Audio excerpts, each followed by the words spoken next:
kind of like going with the flow in kumbhamela. But no other devotee would do like that. Who would do like that? Padma did like that. He was distributing hundreds of the Prabhupada's books. And the devotees complained to Prabhupada, Prabhupada, this brahmachari is going out and distributing your books in his coffins. Oh, really? And how is he doing? He's distributing a lot of books.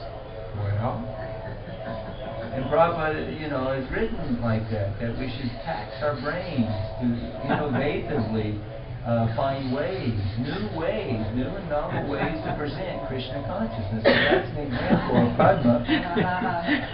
These people think a sadhu is some guy walking around in his underwear. Okay, I'll walk around in my underwear and distribute Prabhupada's books. Then side by side with the practicality, not just innovativeness, but practicality, he was in charge of purchasing all the boga back then. And so he was going to go and buy all the boga and for the whole festival and bring it back to the tents. And the manager in charge, the sannyasi, he said, no, we're not going to spend that much money. We'll get it daily or what have you.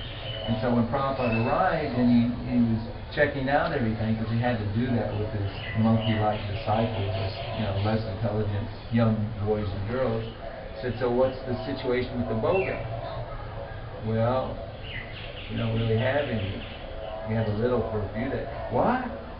And then one of the other sannyasis stepped forward and said, yeah, Padmalochan wanted to go and buy in mass quantities so that we would have it in our go down and then have enough for the whole fest. And Prabhupada said, yes, immediately go and buy it all. And even because they had procrastinated and waited, not seeing the wisdom in Padma's practicality, prices were somewhat higher, and they were lucky to get in and get what they could and then get back in the camp, because they shut the roads at a certain point because it just becomes a human notion of human. But anyway, so he was very practical like that. He knew the ins and outs of life in India, and he rendered lots of practical services for helping to develop the movement. Sometimes managers don't look at devotees like that, but the Lord and the Guru does. So anyway, we all know that he bumped heads with management and didn't have in fact, it was so hilarious. I'll tell this, it's kind of personal, but when Bhakti Purushottam Swami came to San Diego the first year I saw him, he goes out and he nicely preaches and he collects donations for Mayapur and what have you. So I was having a good year, and he said, so if you'd like to sponsor some prasada distribution for the devotees and all the guests, you can do so for $700. Feed them all day long. I said, $700, feed thousands of... Yeah, sure, I got that. I'd love to do that. So there was no arm twisting and this, that. So Bhakti Purushottam Swami, it was a great first impression. He likes me. Or we get along well. So then a little bit later he said, you know Padmalochan, prabhu? I said, yeah. He's a friend of mine. He goes, well, could you help me get him out of his rooms? I'm like, what? I just told you he's my friend.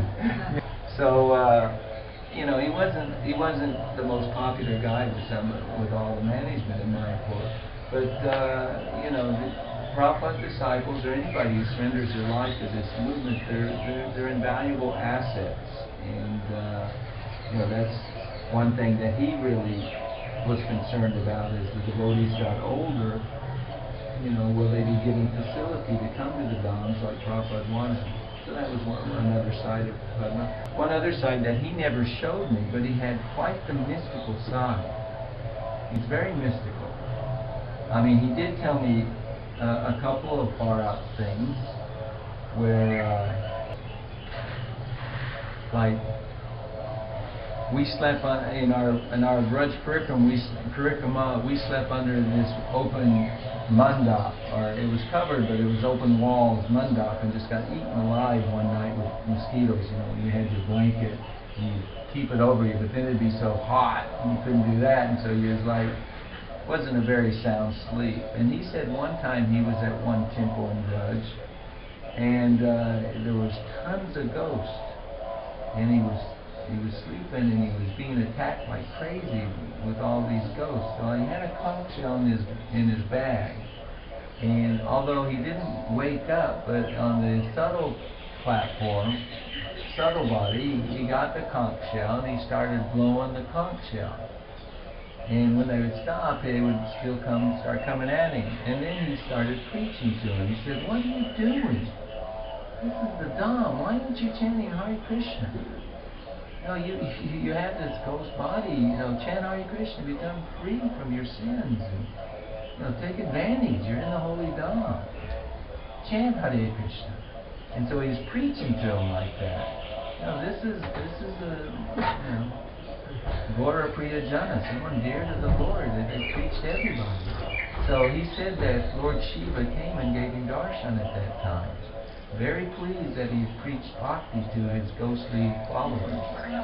And he said, "I give you the benediction that you'll never be bothered by ghosts again." And that's something that they say, he never was bothered by ghosts again. So that was one example. Padma had tons of experiences like that, subtle things.